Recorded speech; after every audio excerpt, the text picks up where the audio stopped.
December 10th, 2008, Bernie Madoff called his sons into his apartment. He was calm, measured, the way he always was. He told them the business was a lie. All of it. Every statement, every return, every dollar. A fraud for decades. His sons didn't hug him. They didn't cry with him. They called the FBI. The next morning, federal agents knocked on Bernie Madoff's door. He answered in his bathrobe, nodded, and said, "I know why you're here." $50 billion. Gone. The longest-running, largest Ponzi scheme in human history. And the man who ran it wasn't some back-alley con artist operating out of a strip mall. He was the former chairman of NASDAQ. He was Wall Street royalty. He was the man regulators called for advice on how to spot fraud. And for 40 years, nobody stopped him. Let's rewind. Queens, New York, 1938. Bernard Lawrence Madoff was born into a modest, middle-class Jewish family.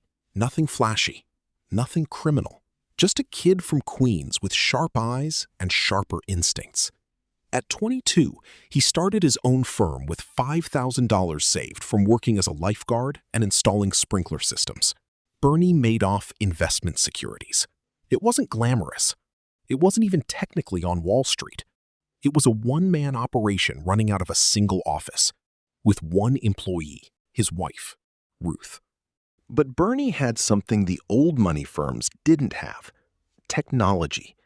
While the established guard was still scribbling orders on paper slips, screaming across open trading floors, and doing everything the way it had always been done, Bernie was building electronic systems to match buyers and sellers automatically, faster, cheaper, more efficient.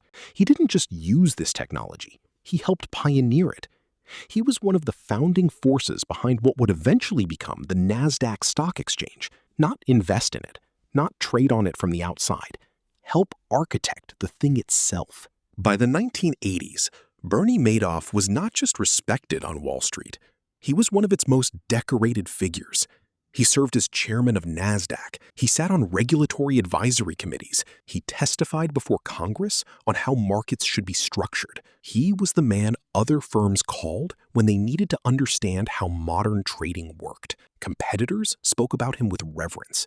Everyone wanted access to Bernie. And that's precisely what he was counting on, because Bernie Madoff had already started the fraud. Nobody knew it yet, and that was the whole point. Here's what makes this story different from every other Wall Street crime story. Bernie Madoff's fraud wasn't complicated. There was no elaborate derivative structure, no layered shell company architecture, no mortgage-backed smoke and mirrors. It was embarrassingly, almost insultingly simple. He just never actually invested the money. Clients would wire him funds, expecting Bernie to deploy his famous strategy. He called it split strike conversion, a proprietary approach involving blue-chip stocks and options that he described in just vague enough terms to sound sophisticated without being verifiable. Nobody fully understood it.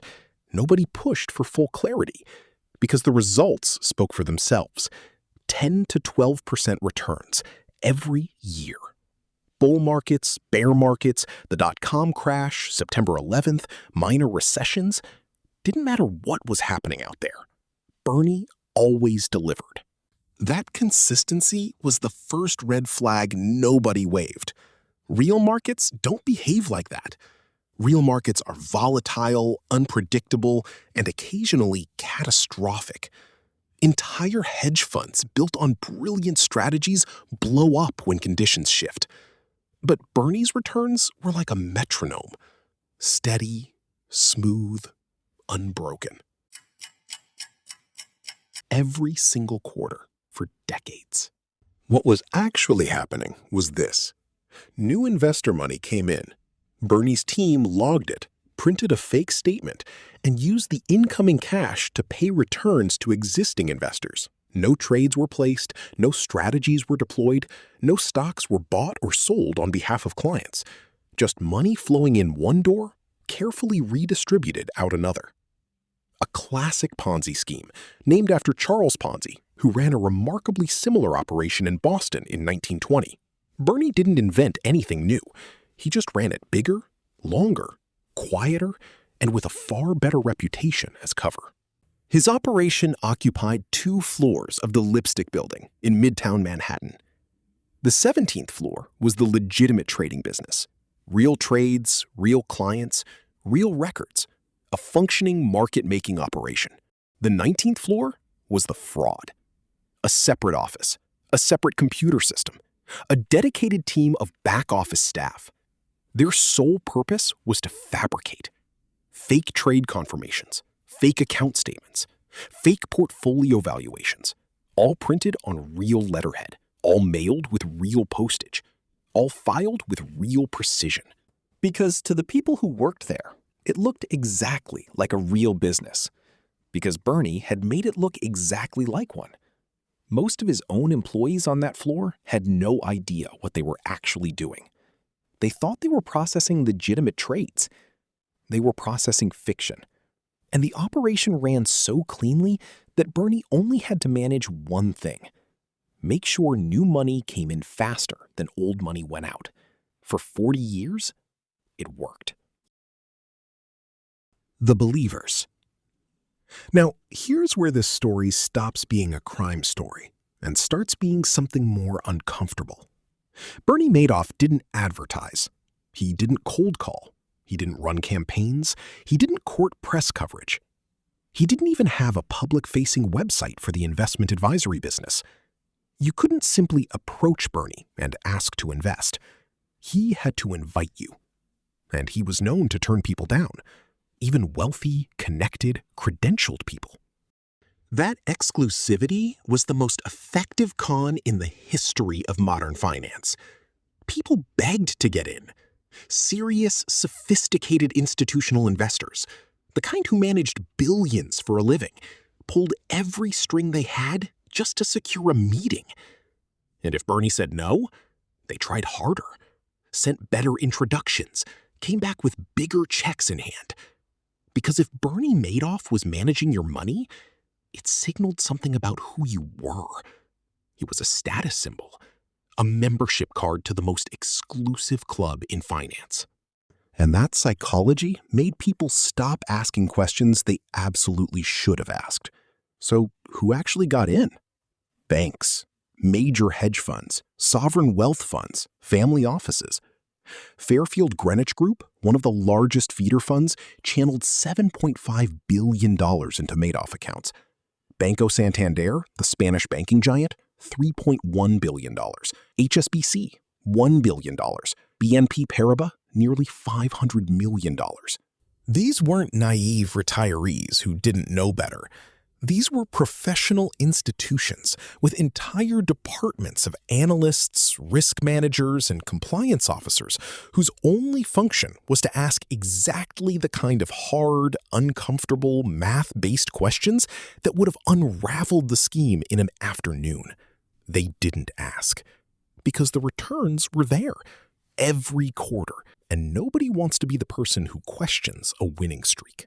Then there were the individuals. Hollywood producers and directors, prominent philanthropists. The Palm Beach and Upper East Side social circles where half the room had money with Bernie. Elie Wiesel, Nobel Peace Prize laureate, Holocaust survivor, and one of the most respected moral voices of the 20th century, lost his personal savings and his entire foundation's assets. $15 million gone. Hadassah, one of the largest Jewish women's organizations in the world, lost $90 million. Dozens of Jewish charities, community organizations, and family foundations that had trusted Bernie precisely because he was one of their own, wiped out. Some organizations that had existed for decades shut down permanently within months of the arrest. Some families, people in their 60s and 70s who believed they had planned carefully, found themselves starting over with nothing. And here is the most uncomfortable truth of all. The very qualities that made people desperate to invest with Bernie were the exact qualities that should have triggered alarm, suspiciously consistent returns, Red flag. Vague, unverifiable strategy. Red flag. Exclusive access that created artificial demand. Classic manipulation. But when a man has spent 4 decades constructing a reputation, when the chairman of NASDAQ vouches for himself by simply being the chairman of NASDAQ, when regulators publicly praise him, when banks line up to funnel client assets to him, the psychological barrier to disbelief becomes nearly impossible to breach. Nearly. One person breached it. The man who knew. His name was Harry Markopolos, and he may be the most consequentially ignored man in the history of American finance. In 1999, Markopolos was a financial analyst at a Boston investment firm. His boss handed him a straightforward assignment: figure out what Madoff was doing and replicate the strategy so they could offer the same returns. Markopolos sat down with the numbers. Within 4 hours, he knew something was catastrophically wrong. The returns didn't correspond to any real market conditions he could model. The strategy Bernie described couldn't mathematically produce results like these, not consistently, not without volatility, not across all market environments. There were only 2 possible explanations. Either Bernie was illegally front-running client orders, using his market-making business to trade ahead of customers, or he was running a Ponzi scheme. Either way, it was fraud. Markopolos didn't just have a feeling. He built a case, a detailed, quantitative 17-page report documenting exactly why the numbers were impossible. He titled it simply and directly, "The World's Largest Hedge Fund is a Fraud." Then he walked into the SEC's Boston regional office and handed it over. They did nothing meaningful. He went back in 2001 with additional evidence and sharper analysis. The SEC opened a limited inquiry, sent a few questions, looked around briefly, and closed it. Nothing found, case dismissed. He submitted again in 2005. This time, 21 documented red flags, each one quantified, sourced, and explained in terms no trained regulator should have been able to dismiss. He told them directly and without ambiguity, "I gift-wrapped and handed you the largest Ponzi scheme in history." And somehow, you couldn't find it. The SEC responded by examining Madoff again. They sent examiners, they conducted interviews. Bernie sat across from them, calm as ever, explained his strategy with practiced authority, offered just enough technical detail to seem cooperative, and sent them home satisfied. Case closed. No fraud found. For 9 years, Markopolos filed reports and received silence. He grew genuinely paranoid about his own safety. He varied his driving routes to work each morning. He told his wife what to do if something happened to him. He believed Madoff had people watching him. He may not have been wrong. But the SEC's failure wasn't corruption in the traditional sense. It was something almost worse than that. It was institutional capture. Bernie Madoff was too prestigious, too connected, too decorated, too embedded in the fabric of the regulatory world itself. The people tasked with investigating him had spent their careers looking up to him. The psychological impossibility of believing the most respected man in the room was the biggest criminal in the room was simply too large to overcome. Confirmation bias, dressed in a suit and handed a federal badge. And so the fraud ran. Until the one thing Bernie couldn't control came for him anyway. The confession and the fall. September 2008. The global financial crisis hit like a freight train. Markets collapsed. Panic spread through every asset class. Suddenly, investors who hadn't touched their Madoff accounts in years were making redemption calls. They needed liquidity. They needed real cash. $7 billion in withdrawal requests arrived in a matter of weeks. Bernie's accounts held roughly $300 million. The machine that had hummed without interruption for 40 years finally ran out of runway. On the night of December 9th, 2008, Bernie called his sons Mark and Andrew to the apartment on the Upper East Side. He opened by saying he wanted to distribute early bonuses to staff. Mark found that strange. The firm had just assured investors it had no liquidity problems. He pressed his father. Bernie deflected, then pressed again. Bernie was quiet for a long moment, and then he told them. It was all a lie. The whole investment advisory business, 40 years, every client, every return, every statement. He was insolvent. He had nothing left. He had been running a Ponzi scheme for as long as he could remember. His sons said nothing. They walked out of the apartment. They called a lawyer. And the next morning, federal agents arrived at Bernie Madoff's door. He answered it himself, still in his bathrobe. He looked at the agents and said, "I know why you're here." He did not resist. He did not lawyer up immediately. He sat down and told them everything, as if he had been waiting. At 70 years old, Bernie Madoff was arrested and charged with 11 federal felonies: securities fraud, wire fraud, investment advisor fraud, money laundering, perjury, theft. He pled guilty to all of them. In the courtroom, he faced victims directly and said, "I am sorry. I know that doesn't help you." He was right. It didn't. The judge sentenced him to 150 years in federal prison, the maximum possible. He called it a staggering moral betrayal. The aftermath was a different kind of devastation. The clawback investigation, led by court-appointed trustee Irving Picard, worked for years to recover every recoverable dollar. He eventually clawed back over $14 billion from feeder funds, banks, and investors who had unknowingly profited from the scheme. Some victims recovered significant portions of their losses. Many recovered a fraction. Some recovered nothing at all. Elie Wiesel's foundation never fully recovered. Organizations that had served their communities for decades disappeared.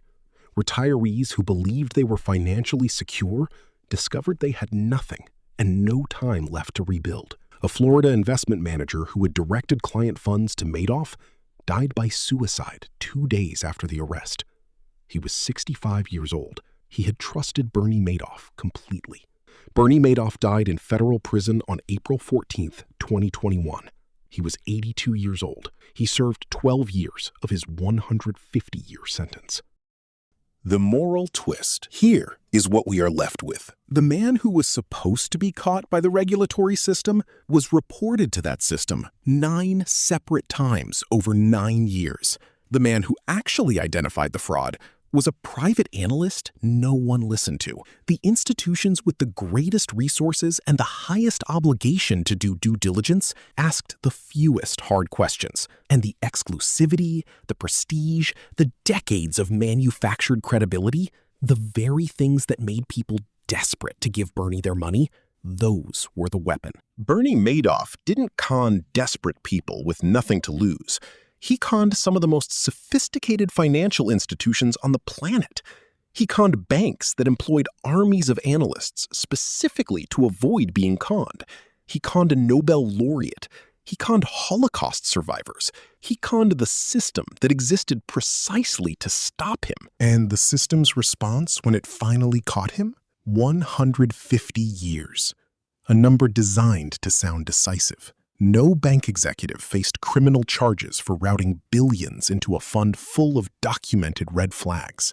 No SEC official was prosecuted for dismissing 9 years of detailed, evidence-backed warnings. The feeder funds paid civil settlements and continued operating. Madoff said in a prison interview shortly before his death, the banks had to know, or they didn't want to know. That distinction matters more than it sounds, because not wanting to know is a choice, and that choice, made quietly by institutions, regulators, and investors across 40 years, is what kept the scheme alive far longer than Bernie Madoff ever could have managed alone. That is the part of this story that should stay with you. Not that one man ran a Ponzi scheme. Plenty of men have run Ponzi schemes. But that an entire ecosystem of professionals built to prevent exactly this looked directly at it for 40 years and saw what they wanted to see. And deep down, if the returns had been good enough, you probably know what you would have seen too.